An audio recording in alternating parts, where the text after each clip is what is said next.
Hi, ladies. We're going to wait a few minutes till the other ladies come on. So I will let you look at the wall of my room. You can see a pretty picture. Just until I get the Zoom class started. Shraga.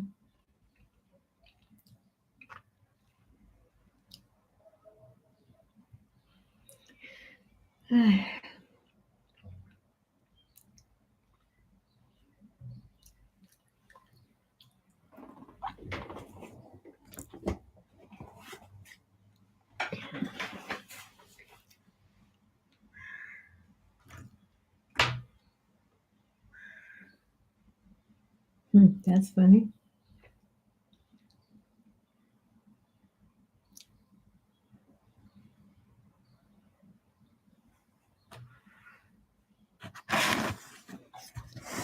Okay. Let's see.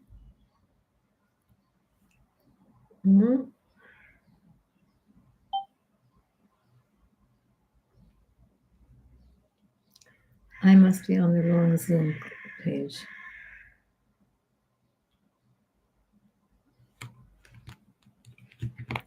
Right. Means I forgot to send it out.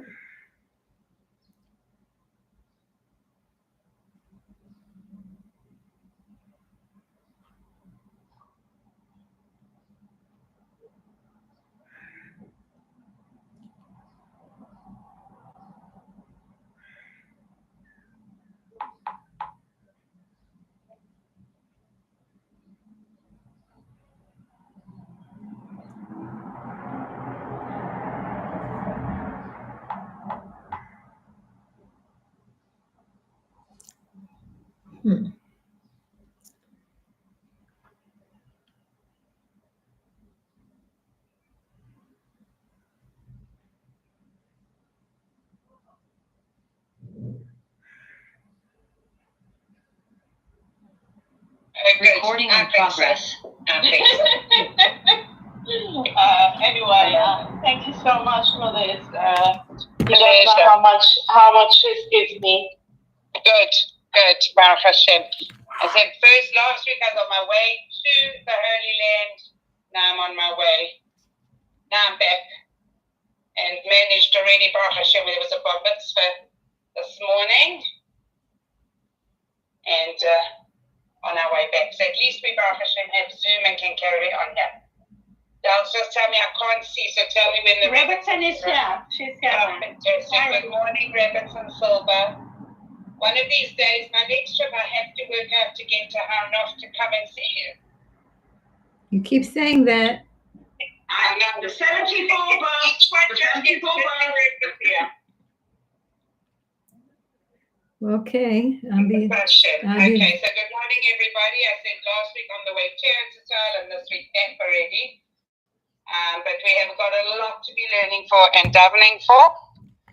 And Rebbetzin Silva, you are part of what keeps us going and the chizuk. So I'm going to start off just by thanking you. And we look forward to continuing now. Thank you.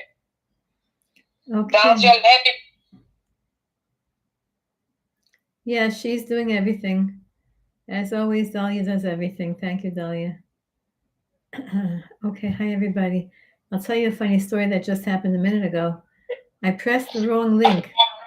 I pressed the wrong Zoom link, and I get into the Zoom room. You know, the Zoom comes on and there's nobody in the class, just me. And I'm thinking, wow, maybe is today Thursday at 12 o'clock? And am I all like, and then nobody came onto the Zoom class. So then I realized I had pressed the wrong Zoom link. It was yesterday's. So that's why I sent it out late. Sorry for all the people on my WhatsApp group. But I'm glad you're all here. Thank you for all being here. We're going to, of course, talk about Shavuot. And since first of all, thank you, Rebbetzin Dov, always, especially now, you know, it's on your shoulders now, the whole shir. So kol hakavod. And today's shir is in honor of the yahrzeit, the second day Shavuos of Nechama Bas Shraga. She should have an Aliyah's Neshama. The people who are sponsoring it would like to remain anonymous, but in Shemayim there's no such thing as anonymous. And so Hashem knows exactly who they are, and it should be for Nechama Bas Shraga and all of her descendants. She should be a Me'anitz Yosher. She should daven for them and pray for them and have merit. They should give her merit in Shemayim, and she should give them merit in this world. And everybody should live happily ever after. And all of her descendants, should have a good mazel, and refuah and Yeshua and Parnasa, and all the people all the Jews should come back to live in Eretz Yisrael. Even though I will tell you that the Yanuka gave a bracha for people in Chutz La'aretz, not that they should stay there, but just to keep them safe and protected. So, you can hold on to that. But everybody should come here, B'ezrat Hashem, and enjoy our beautiful land. Somebody just asked me today, Rabbi Sindav, you wanted to say something? I just wanted to add that tonight as well. Firstly, I just wanted to tell you as well that I say, you know what, I just put it all in HaKadosh Baruch Hu's hands, and he's looking after it beautifully well for us, for all of us. So thank you, Hashem. And also tonight is the yahrzeit of Rebbetzin Chaya Sarah Kramer. I think it's, and I can't remember, but because I didn't write it down with me, her father's name, but you should literally be together all on our part. Okay, Dals, you can mute me again. Okay. She should also have Edison Kramer should also have an Aliyah's Neshama and Nachas from everything. We should all have Nachas from all the Neshamas that we're connected to, because we're all connected to many, many, many Neshamot, many, many different souls. We're all interconnected, and we don't understand it. It won't be such a surprise to us when Mashiach comes and we see that we're interconnected. That is not going to be such a surprise. I remember the first time when I came to London, not the first one, the most recent time.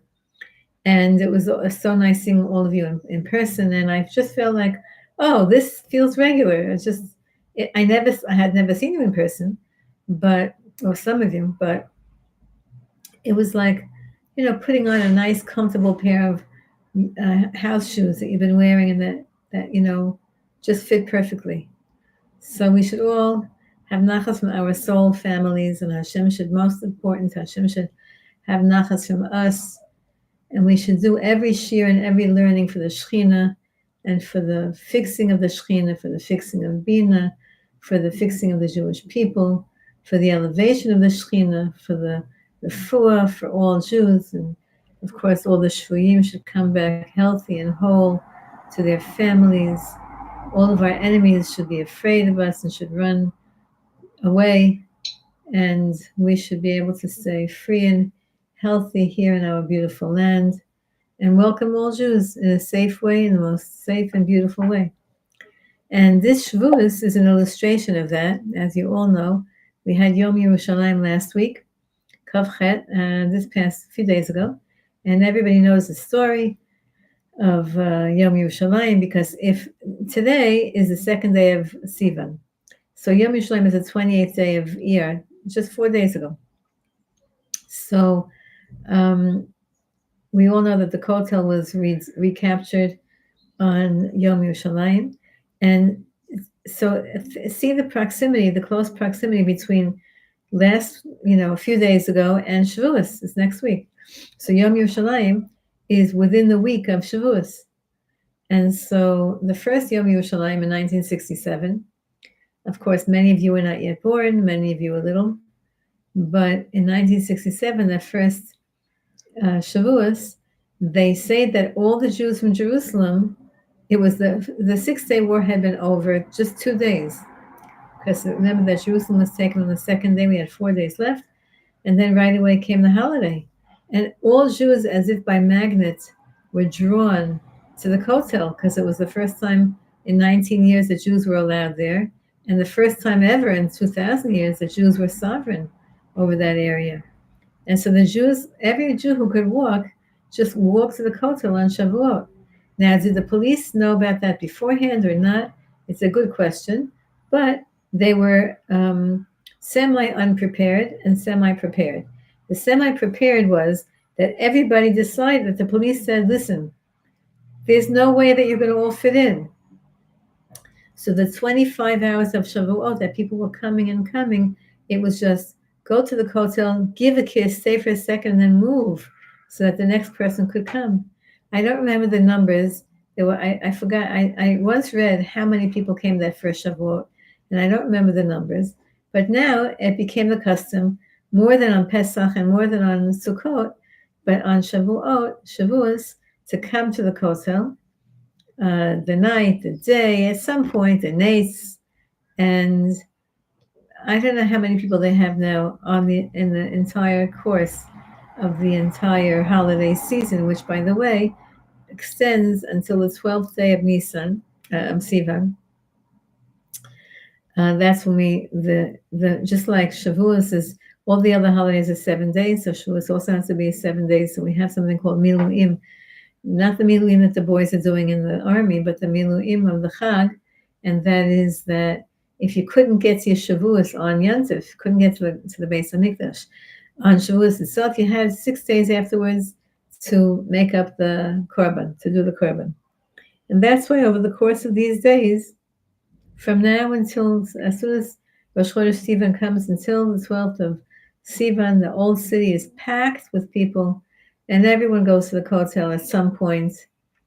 That's called Aliyat HaRegel, even though we don't have yet the operational Beis Hamikdash, but you never know. We don't understand what that operational Beis Hamikdash is going to look like and be like and feel like, because Chazal tell us it's going to descend from heaven, ready-made. That kind of miracle humanity hasn't seen since the splitting of the Red Sea and since the giving of the Torah. What that's going to feel like and look like, we can only imagine. Is it going to be a physical Beis Hamikdash being lowered down? Is it going to be a spiritual Beis Hamikdash?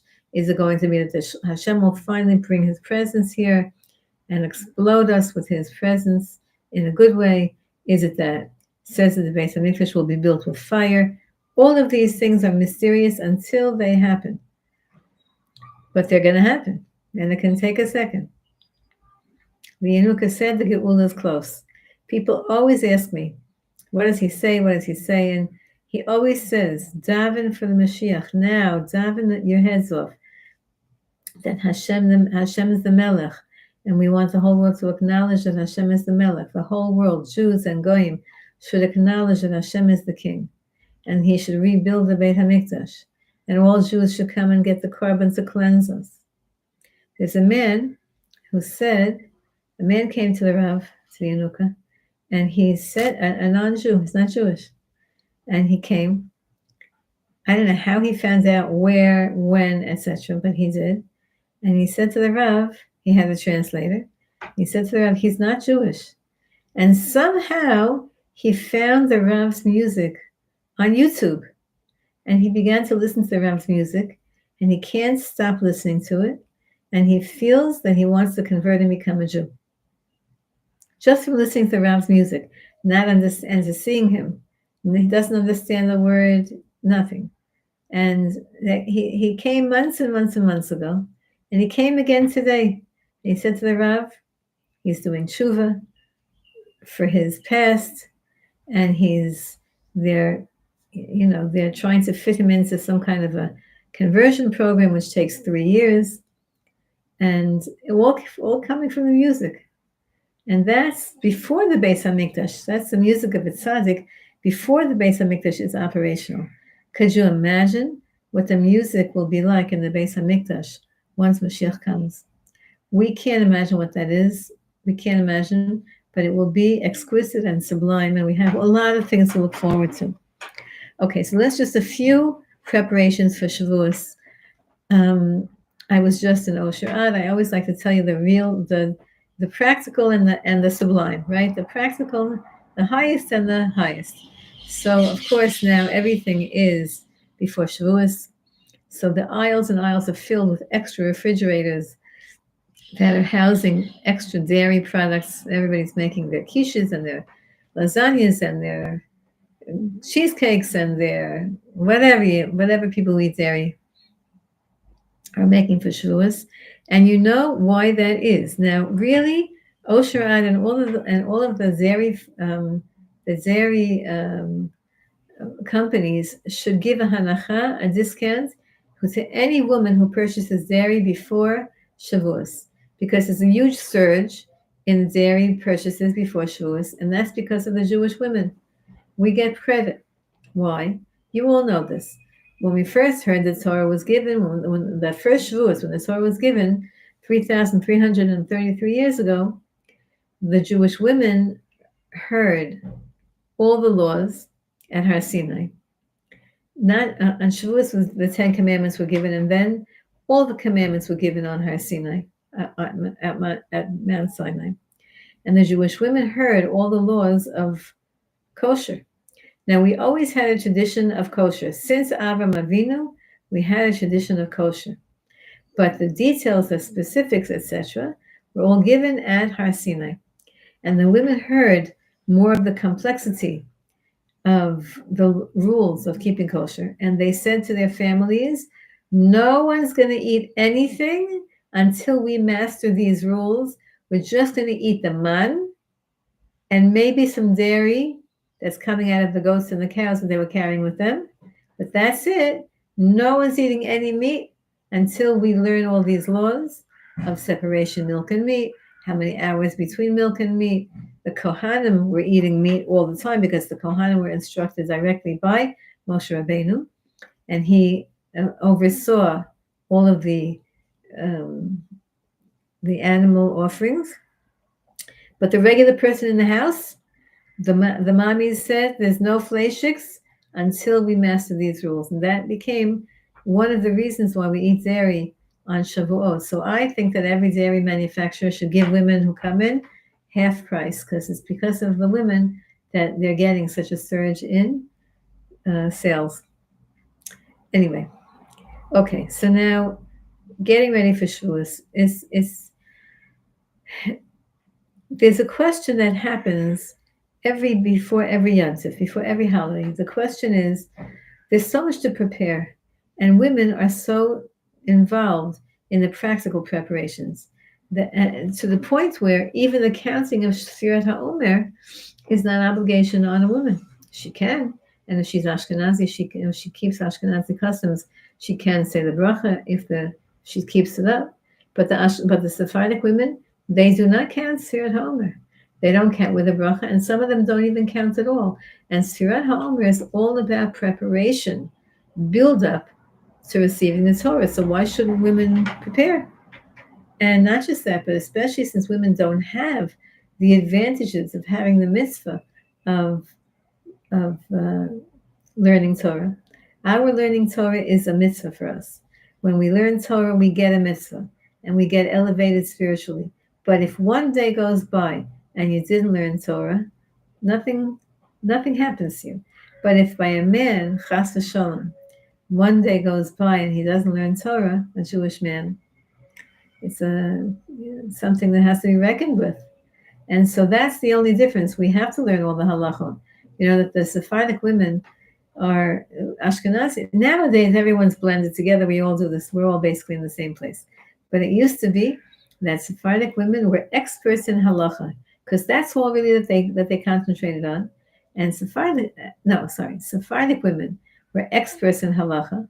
Sephardic women, to this day, are experts in halacha. And Ashkenazi, we all, learn also midrashim, and also now everyone learns everything. But I'm always amazed when my Sephardic friends can, just in a second, you ask them a question in halacha, they know it cold, even an obscure question. Yesterday, one of the ladies in shul, she got mixed up, and she said, Rosh Chodesh, she said the Musaf Shmona Esrei for Shabbos Rosh Chodesh. And she was in the middle of the Shmona Esrei, a little bit mixed up. She wasn't sure, but she looked it up in the table of contents. She saw Musaf Rosh Chodesh, Shabbos. She didn't realize that Musaf Rosh Chodesh, not Shabbos, is a different prayer. So she asked what to do. She asked me, what should she do? I said, I'm pretty sure you were Yotzei saying Musaf Shmona Esrei because you said the Korban, you said it. So just added on extra words for Shabbos. Anyway, then so I said, but you know what? Ask so and so to ask her husband. One of the women there, her husband is there, was in shul. I said, ask her to ask her husband right now. You know, what's so the woman that she asked, who herself is not a rebbetzin, she just I had told her to tell this woman to ask her husband to ask one of the poskim in shul. So she asked the woman. The woman said to her, "You're a Sephardi woman. You're not chayiv and musaf anyway. Of course you don't repeat Shemona Esrei. You're not chayiv and musaf. I didn't know that. So they know halacha very clearly. So, but why is it that we're not preparing properly for Matan Torah? The only answer I can come up with is the same reason that women don't have to daven with a minyan, the same reason women don't need tefillin and talis and tzitzit, is that there's something elevated in the soul of the Jewish woman that naturally is preparing for the receiving of the Torah without having any formal preparation in terms of Sirat HaOmer saying, in terms of shiurim and whatever. And even though we're going to prepare now, but it's the kind of preparation. It's the preparation for you to know that you have a tremendous soul, and that your soul is mekabel, is receiving the Torah on Shavuos. Now, I'm going to tell you that I'm pretty much a stickler for going to shul on Shavuos. I'm pretty much a stickler for going to shul. Period. My father, he should rest in peace, raised us from age as soon as we could walk, because we didn't have an Erev in my neighborhood. There were no Erevs in those days in neighborhoods. So as soon as we could walk, we went to shul. Since I'm 3 years old, I was in shul because my brother, had to wait till he had to walk. And then we always went to shul with my father Shabbos morning. And we played, we grew up in shul on Shabbos. So I'm used to that. For me, Shabbos without shul is something is majorly missing. But on Shavuot, but a lot of women don't go to shul now. It's very sad. But women don't, they were not raised in that way, and they're not shul goers. They daven at home, and everybody has their own, however they keep Shabbos and keep Yom Tov in terms of davening. Of course, everyone goes to shul, Rosh Hashanah, Yom Kippur, and Yom Tov, but Shabbos isn't so popular with many people. But I'm going to tell you that on Shavuos, you have to go to shul. Why? Because the reading of the Torah on Shavuos is the reading of the Ten Commandments. And the Ten Commandments, we're receiving it when we hear the Torah in shul. It's as if we're there. It's as if we're by Har Sinai receiving the Ten Commandments again. So go to shul. Find out when they're going to daven by us. In Yerushalayim HaKodesh, basically every minyan in Yerushalayim is a Nates minyan on Shavuos. So Nates is 5:30-ish, 5:34, whatever, give and take a few minutes back here and there, earlier or later. But go to shul and make sure that you hear the Ten Commandments in shul. Usually, the custom is to stand when they read the Ten Commandments. It's from Shmos. You look in the siddur, you'll see the reading of Shavuos. The whole shul usually stands, and you're going to look in the Chumash, and you're going to imagine that you're by Har Sinai, and you're saying in your mind, in Na'aseh v'nishma, I accept, and I will do every single thing in the Torah. I am re-accepting the Torah in my soul in this year, 5785, and I am re-accepting it also for my children and for all my generations, everyone who's in my soul family, because each person in the same soul family strengthens the people in that same soul family. So when you strengthen yourself in receiving the Torah, subliminally, you're strengthening everybody else that's in your soul family. So go to shul. Also, we're going to read the most beautiful story of Megillas Rus in shul with the beautiful nigun, the beautiful tune that they sing Megillas Rus in. And, the beautiful story of Rus. And we read that, of course, Shmuel Hanavi, whose yard site was also 2 days ago on Yom Yerushalayim, or 4 days ago. Shmuel Hanavi wrote, and Chazal tells us that he wrote Megillas Rus as a gift to David HaMelech. He wrote the Song of Ruth, the Megillah of Ruth, as a gift to King David, because Ruth was his great-grandmother, and he wanted to recount her story and her righteousness, and the righteousness of King David's great-grandfather Boaz. It was a gift to David HaMelech, from his Rebbe. Shmuel Hanavi was his Rebbe. The prophet Samuel was his Rebbe. And most of all, he was his Rebbe in preparing for the Beis HaMikdash. Right before Shmuel Hanavi died, he sat down with David HaMelech and he gave over to him all of the instructions of where the Beis HaMikdash has to be built, what the proportions are, etc., etc. And David HaMelech himself was not the one to build the Beis HaMikdash, as you know, but he gave over those instructions to his son Shlomo, who was the one who did build the Beis HaMikdash.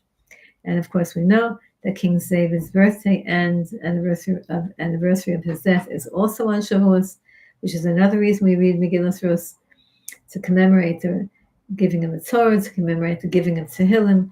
David HaMelech wrote Tehillim 5, but he divided into 5 books because he wanted it to be parallel to the 5 books of the Chumash. And you know, all of you, because we're all Tehillim sayers, because that's our topic that we learned together all these years is Tehillim. So you all know that when we finish a book of Tehillim, within the 5 books of Tehillim, we go to the end of the Tehillim and we say that special Yehi Ratzon that says, may it be your will, Hashem, just as I finished the first book of Tehillim, which is paralleling the first book, Bereshis, of the Torah. Let it be that, and then there's a whole bakasha, what we're asking Hashem to do to activate in our lives because of the reading of the Tehillim that we just said. So all of that we have on Shavuot. As you all know, David HaMelech was the Melech, and his midah is the midah of this week, the whole week that we're in, the week before Shavuot, which is the busiest of all weeks, is the midah of Malchus, of kingship, and of royalty, and of dignity, and of praying, because the Zohar says that Malchus is always associated with prayer. And the Gemara says a few reasons for that. The Gemara says, if you're in charge of someone or something, you have authority, and you want your will to be done, you can't get your will done unless you express it, unless you communicate it.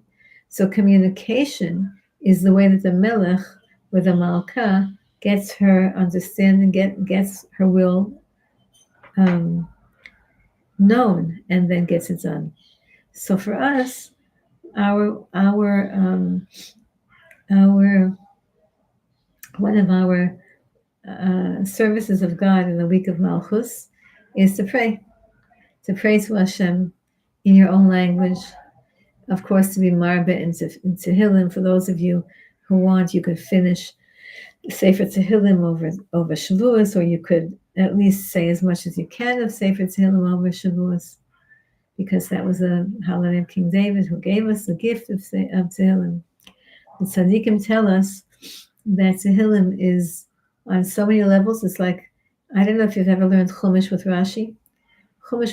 So if you ever pick up the Art Scroll Chumash, right? I guess that's the Chumash that's most found in the shuls now in the world, the Art Scroll. So the Art Scroll just brings the Hebrew Rashi. This Chumash, it brings the Torah, the Aramaic translation called the Onkelos or the Targum. Then underneath it in Hebrew is Rashi. And then, of course, the Art Scroll has all kinds of commentaries that they bring to explain at the bottom. But Rashi is a given. And Rashi, we teach children Rashi. Rashi is written in such a way by Rab Shlomo Yitzchaki, Ben Yitzchak. It was written in such a way that a 5-year-old could understand it, and also a 105-year-old who's a Kabbalist, since he's 5-year-old, could understand it. Because Rashi is Pshat and Sod at the same time. How he managed to do that, it was only with Siyata D'Shmaya, only with heavenly assistance. And that's why we study Rashi more than any of the other commentaries. Chumash and Rashi is considered the highest level of studying Chumash, is with Rashi. And that's because his commentary is the simplest, most direct, and yet the most deepest. Same thing with Tehillim. We're learning Tehillim already with each other for years, and we see how it's so relatable, and it's so relevant, and it's so important, and it's so emotional, and it's so releasing of emotion, etc. But also Tehillim is complete Kabbalah. And the tzaddikim say that Tehillim was actually written. I think I once told you this, but I'll say it again because it's so hard to really, it's a little bit counterintuitive. But Tehillim was written for Mashiach, for the final Mashiach, written by the first Mashiach, written by David HaMelech for the final Mashiach ben David. Now you're going to look in Tehillim, you're going to say, but Mashiach, how can we say Tehillim is written for Mashiach? So many of the chapters of Tehillim are crying out to Hashem, help me and answer me and my enemies. And, what is that? Like, Mashiach is going to be solving all the problems. What does this mean? Help me and heal me and my enemies. And the answer is, yep, Mashiach himself, before the story is done, Mashiach himself needs major help, major assistance from God in everything in his life.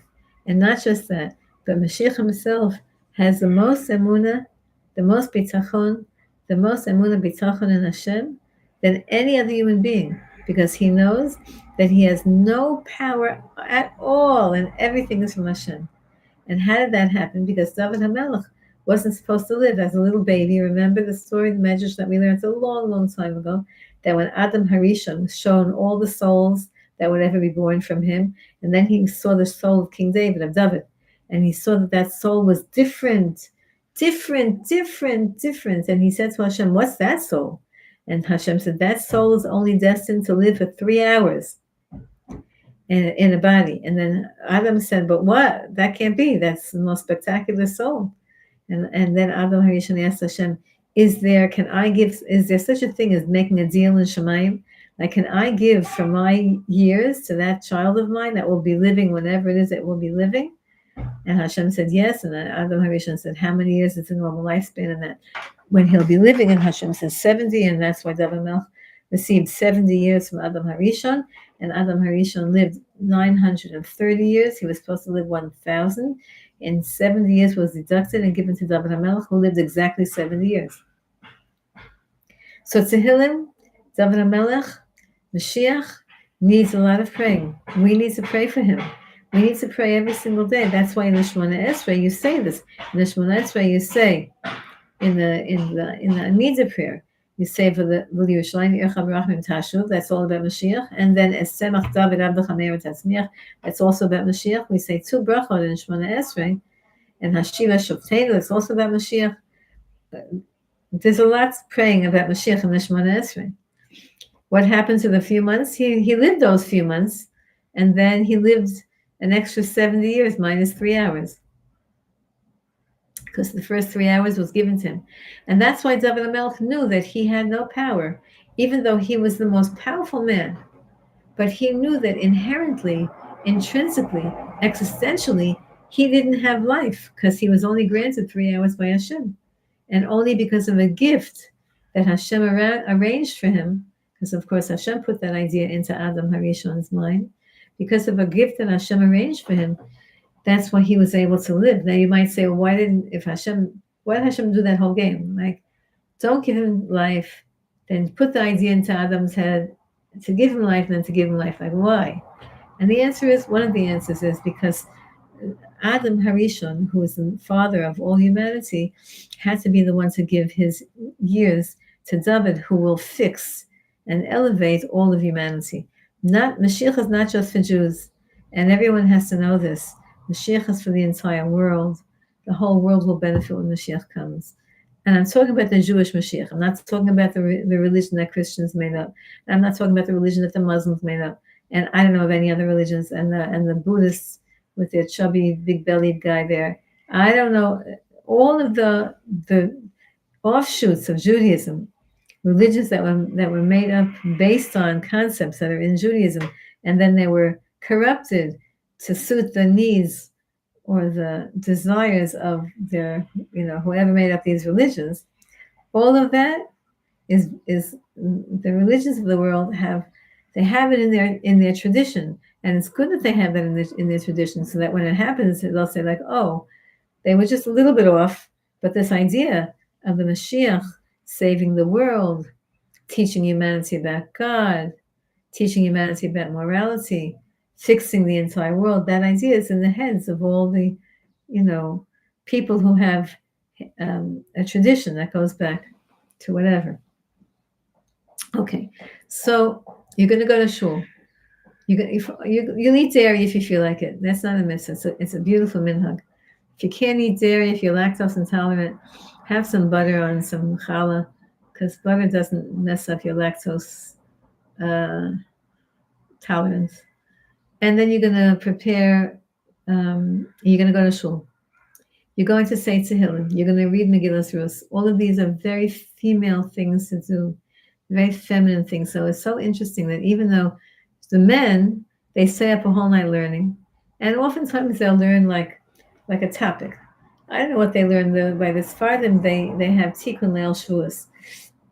And the Tikkun Leil Shavuos is a little bit of every book, reading from every single piece of Tanakh, and also from the Talmud, and also from the Midrashim, and also from the Zohar a little bit. So that's what the Sephardim do. The Ashkenazim go to shul and they have a shiur. They have many different shiurim, different topics, whatever. Everyone does their thing, and women now have a custom to also go to shiurim. Of course, women don't have to do that, but you should just know something. And it's one of those things that whatever you do the night of Shavuos, whether it's saying Tehillim, because some women stay up all night and say Tehillim, and they finish the book of Tehillim. And some people, if you're going to say Tehillim, let me just tell you, we spoke about these intermittently over the last many, many years, but the best way to say Tehillim is in Hebrew. So now, if you don't know how to read Hebrew, I'm going to tell you right now, you have to learn how to read Hebrew. But if, till Shavuos, and, unless you're a genius, and, you're probably not going to pick up Hebrew. But if you read the transliteration, whatever language you speak, if it's English, the transliteration of Tehillim, that means the Hebrew words are written in English letters, and you just sound out the English words, and you're really speaking Hebrew. And of course, because the power of the words of Tehillim is immeasurable, the actual words that David Melch said, that he wrote. So say it in Hebrew. Say quality versus quantity. This is not my saying this. This is all the tzaddikim saying this, including the Yanuka says it all the time. Quality, not quantity. Some people I have to finish all Sefer Tehillim, and they just zoom through it. But none of the prakim are said with intensity, with a tune, with a nigun, with a niggin, with a meditation, with a prayers between the psukim that are relevant to yourself. It doesn't pay. You could say a whole book of Tehillim, but you could also say it, pick one or two, say them slowly. Now we've learned over the years. You know what? I'm going to give you homework, Rebbetzin and Dov, to count how many prakim we did, so that we can see where we're up to. But you could learn this. You could say the Tehillim that we've learned together that are most meaningful to you. You could say the easy ones. You could say Kuf Yutet, the 119, which we learned part of that. It's as if you said the whole book of Tehillim. That's Dalia's favorite. Kuf Yutet. The whole of Sefer Tehillim that time. Yeah. So it's also one of my favorites. So every time I get to a parak of Tehillim that I really love, I say, oh, this is one of my favorites. No, this is my favorite. Then I say, but wait a minute, I said that last week about the other one. So yeah, Kuf Yutet is powerful. It's every pasuk is a shiur. Every pasuk you have to have a whole shiur on every pasuk of the how many 22 times 8, 176 psukim in Tehillim. Every pasuk has a whole shiur, at least an hour. So, but whatever you do, you'll say Tehillim at night as much as you can. You can sing praises to Hashem in your own language, your own praises to Hashem, because that's what Tehillim was on a certain level. Of course, on the deepest level, it was all Ruach HaKodesh and divine inspiration and prophecy and all of that. But on another level, it was just David Melch singing songs of praise to Hashem. I'll tell you a story that happened yesterday in the Kabbalah Kahal of the Rav Yanuka. Some man came to him and told him a story that he has a baby who was born completely deaf. And the doctors put in, there's this thing that they put in Now, yeah, that thing that, yeah, that's, they make some kind of a, I don't know what it's called, an ocular, auditory, not ocular, auditory something. It's called a cochlear implant. Cochlear implant. And you see them on people, they have like a, a little metal plate over there. Anyway, so, but some had this little baby. I don't think they put that in yet. They just had to clean out his ears from some kind of something, and they put in tubes. And the tubes got infected, and they told the father that they have to have a surgery. The tube somehow got infected, and it got pushed deeply, deeply into the child's being and ear and canal. And they wanted to take this baby, put him under general anesthesia to take out that whole, and fix up the whole mess that they themselves had created. And so the man, the father, was very upset, and he ran to the Rav and he told the Rav the story. And the Rav, and in Hebrew, the tubes are called buttons. That's how they say it, ear buttons. That's how it's translated into Hebrew. So kaftorim, buttons. So the man told the Rav the story, and the Rav said in a joking way, he said, he's a baby, he doesn't need buttons on his shirt. Babies don't wear buttons on their shirts. And then the man asked the Rav for a bracha, and the Rav gave him a bracha. So the man ran back to the hospital, and they were taking the baby to surgery.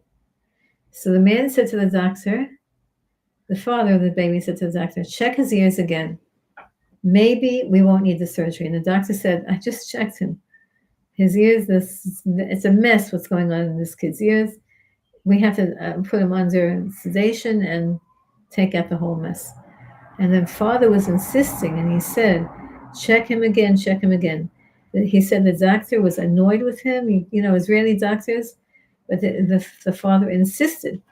And the doctor did it. He checked, and he didn't say a word. The doctor didn't say a word. He just pushed the kid into the surgery. And the father, in the surgery, the father went in to the whatever, because nowadays it's not like it used to be. It used to be that the surgery ward was like a whole. Now you go in, you mask yourself, you go in. So the father went in with the baby to the surgery, and the same surgeon was the same doctor that didn't say a word to him. He took a tweezers, he put it in the baby's ears without putting him to sleep at all, and he pulled out the whole mechanism that had gotten stuck deep, deep, deep. He just pulled the whole thing out, and all the glop, all the infection, everything came out with it. They didn't have to do any surgery. So the father came to tell the Rav. He came back to say, we didn't do the surgery, we didn't need it, the bracha of the Rav. So the Rav said, I told you babies don't need buttons on their they don't need buttons. Anyway, then the father said to the Rav, he said, the doctor said to him, Kol hakavod to you that you pressed me, that you pushed me, and Kol hakavod to me that I listened to you. You know what it means, Kol hakavod? Kol hakavod is an expression in English. It means good for you. It means all honor to you, right? But the doctor said that expression, Kol hakavod to you, the father that pushed me, and Kol hakavod to me that I actually listened to you instead of becoming so egotistical and kicking you out. And the father said, Kol hakavod, kavod doesn't belong to me, and kavod doesn't belong to you, doctor. It belongs only to Hashem. And that's the teaching that the Rav always says, is all kavod. Kavod was created. Kavod means honor and kingship and reigning, ruling, rulership. It only belongs to Hashem. It was created by Hashem to teach us to enjoy that and then give it straight up back to God.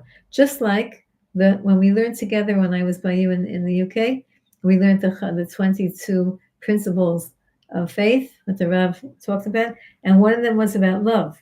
And it says Hashem created love. Hashem created love so that we should know what that feels like, because we'll love people. And then we should give that feeling to Hashem.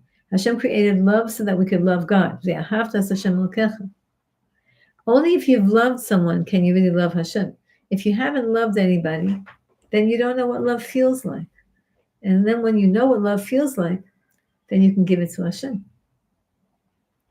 So, okay, so that's by the way, the man said he kept saying Parak Chaf in Tehillim. He said he said it nonstop. And from the time that he told the doctor to check the baby's ears until the doctor pulled it out with the tweezers, he said nonstop Parak Chaf in Tehillim. Okay, what else on Shavuot we're going to do? So it's not a mitzvah for women to stay up all night, but you should just know something. On Shavuot at night, at some point at night, Hashem opens the heavens and pours into you your quota of Torah for the upcoming year. So now I'm going to ask you to ask Hashem to increase that so that Rebbe and Dov could have shiurim and could succeed in having a lot more classes, and that we can continue learning together. Because the more your quota is of learning Torah, then you have to have someone to learn with. So you have to have a chavrusa, and you have to have a structure of how you're learning.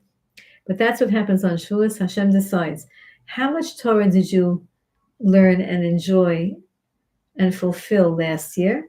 Based on that, how much Torah will you learn and fulfill this year? And not just that, but sometimes Hashem gives us opportunities that we don't even deserve to learn Torah and to value it and to treasure it and to cherish it. Okay. More.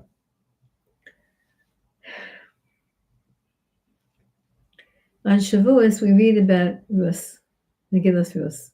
So I want to say this year also, Elili Nishmas Abigail Basara, who was a beautiful Gioris, a Ger Tzedek, who had an untimely, she passed away. It was just a shloshim this past Sunday night, and so we say this year in her honor. She was a very, very precious person. Young, precious, hadn't yet gotten married. A very, very special neshama.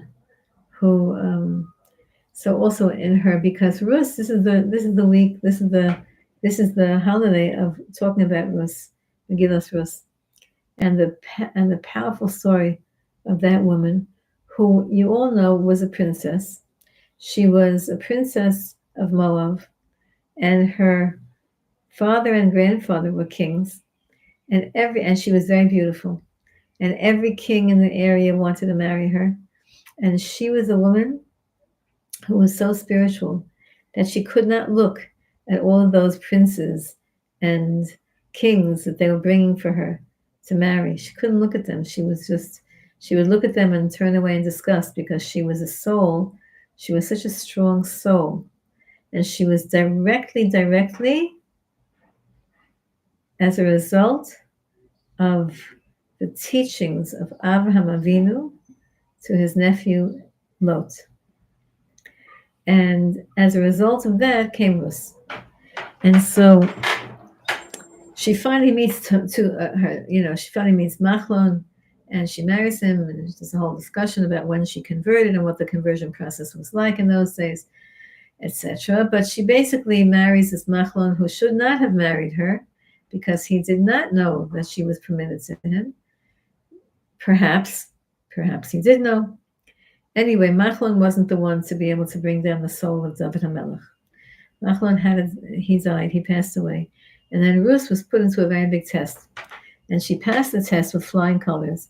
And then she lived, after passing the test with flying colors, you would think that she would have a good life, and just the opposite. She had a challenging life. And she, who came from the palace of the king, Moab, was very, very wealthy, and she became penniless. And not just did she, and not only she became penniless, but the person she trusted the most was her mother-in-law Naomi. And Naomi kept pushing her away and saying, "It's not good for you to come and live with me and to continue living a Jewish life, because I'm going back to Israel, and they're not going to accept you in Israel, because you're from Moab, and Moab is a very big enemy of the Jews." It's like a Nazi converting. It's like the child of a Nazi converting. It's like if Hitler, Yamach Shemo V'zichro, if he had a child, and that child saying they want to do tshuva and convert, would we accept that child? I don't know. Maybe, I don't know if we would. And even if we officially did, I don't know if we could.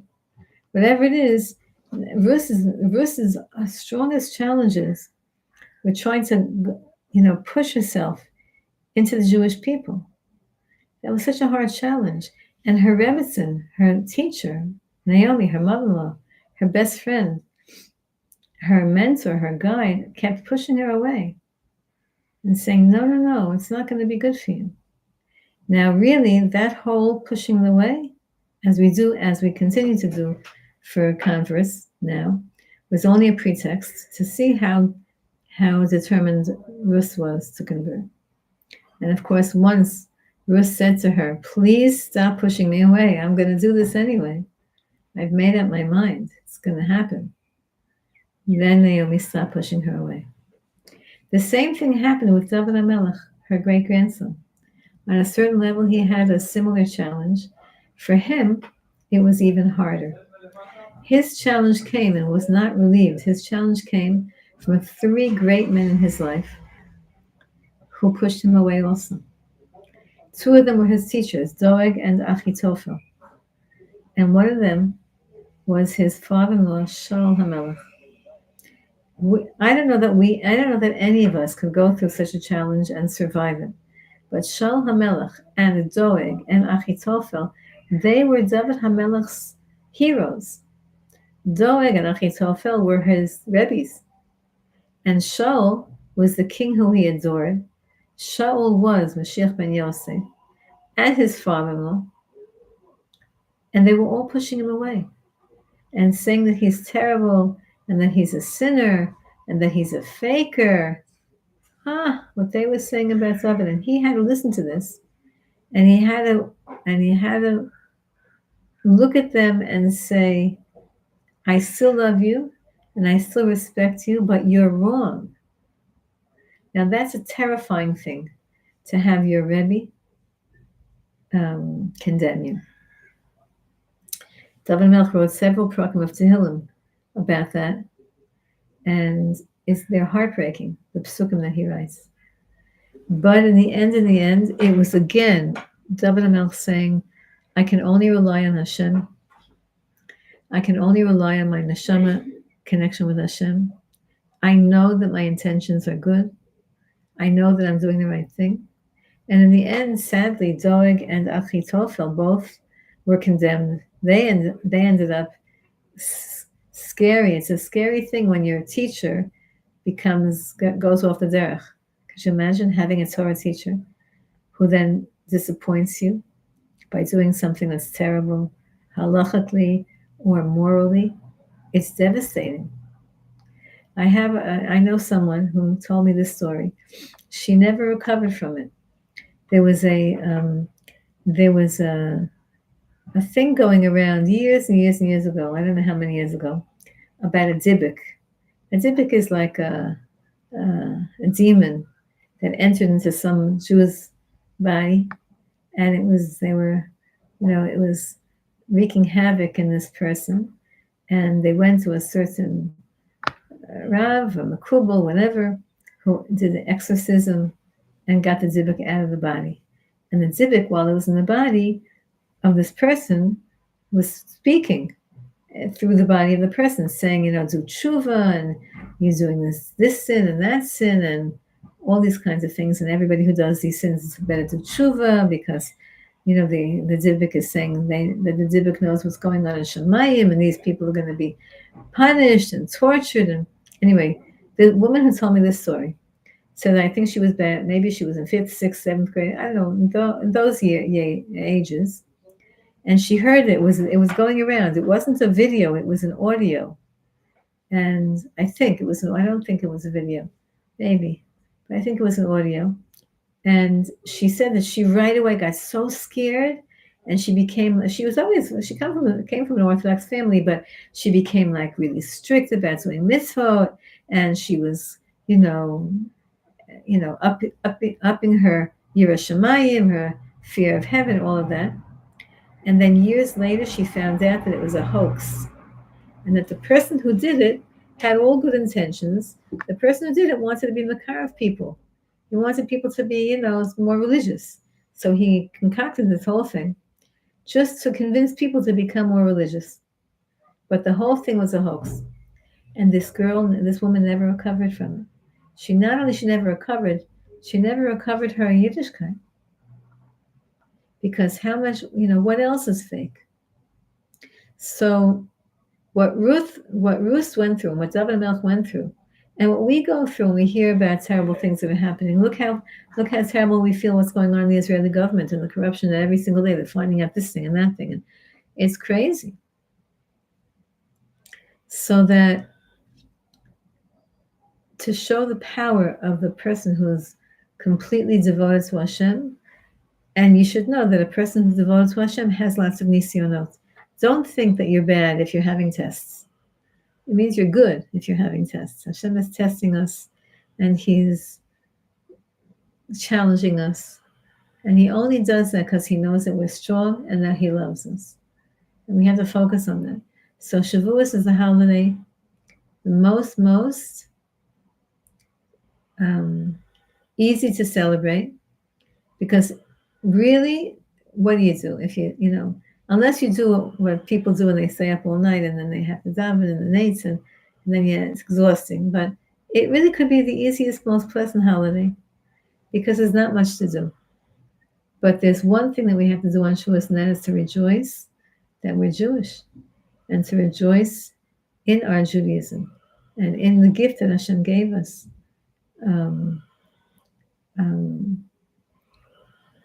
The biggest gift in the world of the Torah. The biggest gift in the world is the Torah. And Hashem gave that to us. So again, I want to say this whole shir was Lili Nishmas Nechama Bat Shraga, the mother of one of our precious Chevra, and she should have an Aliyat Neshama, and she should daven strongly for all of her descendants to be healthy and well and successful, and also for the Neshama of Rebbetzin Kaplan, and anybody else who needs an Eli Neshama. And we should all have really the most stupendous Shavuos. I'm just going to tell you one more personal story. You can read certain stories in books, but certain stories are, wow, that baby's so big, Yehuda. She got so giant. Wow. Anyway, sweetie. I'll tell you a story that happened to me when I was a little girl. And again, you can read lots of stories in books, but the first-hand ones are the best. When I was a little girl, so the way my bedroom was set up was that my bed was right underneath the window. And I used to be afraid to keep the window, the blinds, the Venetians, the how do you call it nowadays? I don't know how you call that in English. Like the trisim. I used to be afraid to keep them open at night because I didn't want anybody looking in. Little kids, if you watch too much TV when you're a little kid, you get nightmares. So I'm sure I watched too much TV. So it was always the boogeyman, the bad guy is going to look out. So I always kept the windows closed, the shades closed in my room at night. Also because of the way my house was situated, it was whatever. It was right. My bedroom was right near the people walking by could just look in. Anyway, my father said, Alav Hashem, said to me that on Shavuot night you have to look at the sky, because at exactly midnight the sky opens up, and then you see the whole Shemayim. You see Hashem's palace and throne, and you see the Torah. You see Hashem giving the Torah to the Jewish people, and it happens exactly at midnight. That's what he told me when I was a little girl. So what did I do? Shavuot night, as scared as I was, I would open up the blinds and lie with my head on the other side of the table, on the other side of the bed, so I could look out the window. And of course, I fell asleep. When I was a little kid, I fell asleep. But I remember feeling like that the Shamayim is going to shine down on me in the middle of. I really every year try to keep up my eyes, but it didn't work. And that was a story that my father got from his father, who got from his father. Of course, it's a, you know, it's not like the Shemaim opens up and we're going to see, but the Shemaim opens up on Shavuos. The heavens open and pours into our heart the love for the Torah, the commitment for the Torah. So when you're standing up in shul and you're listening, and please arrange to go to shul and find out what time shul is going to be, if you can. Of course, don't drive to shul, chas v'shalom, but try to be in an area. First, come to Eretz Yisrael. Eretz Yisrael, every other house is a shul. And when you're standing up, say, Hashem, thank you for making me a Jew. And thank you. Help me to treasure your Torah and help my descendants forevermore to treasure your Torah. Hi, Zalia. Thanks for doing everything here. Hi, Pauline. Hi, Emma. Hi, Jenny. Hi, Marcel. Hi, Batya. Hi, Nomi. Hi, Rebbetzin Dov again. Hi, Lisa. Hi, Rebecca. Hi, iPhone. Hi, Katie. Hi, Sarah. Hi, Shella. Hi, Chaya Rabinowitz. Hi, Avila Rowe. Wait, don't go off. Everybody stay on because I have to see who I did say hi to. 1 second. Who did I say hi to? Hi, Katie. And hi, Pauline. Oh, you're going off. And hi, Zoom user, whoever that is. Everybody, as soon as I start to say hi, everybody's afraid that I'm going to say hi to them, so they run off. Okay. Thank you very much, Rebbetzin Silver. Thank you. And Jenny, I love your apron. Let's see Jenny's apron. 1 second. Yes, That was our COVID challah. What does it say?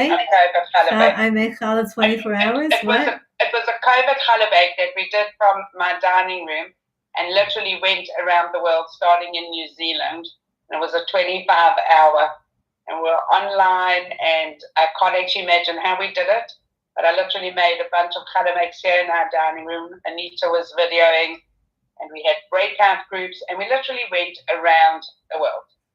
I don't understand. You bake challah for 25 hours straight? No, I made like about 10 times. I made a dough of challah, but we went into each challah make. They had like each individual country. I can't remember. We had about 20,000 people all together on it throughout the 25 hours, and all the countries made their own challah make. But I went into the Zoom of each country's challah make, and then we put it on the screen. Don't ask me how we did it. Miracles of miracles, but it worked.